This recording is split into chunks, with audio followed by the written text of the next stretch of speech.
जी sir. मतलब ईश्वर जो करता है वो सबसे अच्छा करता है। हम लोग यही बात कर रहे थे कि यूपी पीसीएस में नहीं हुआ, थोड़ा निराशा हाथ लगी है, लेकिन ईश्वर जो बीपीएससी में बेस्ट करेगा।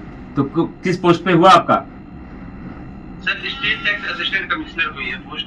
हाँ हाँ, टैक्स कमिश्नर है, असिस्टेंट टैक्स कमिश्नर के पोस्ट पर।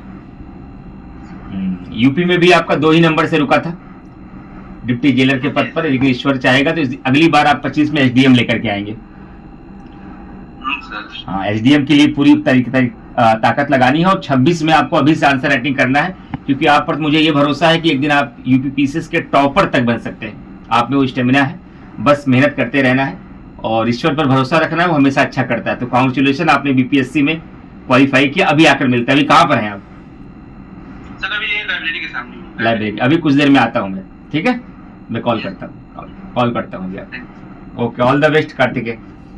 Thank you sir.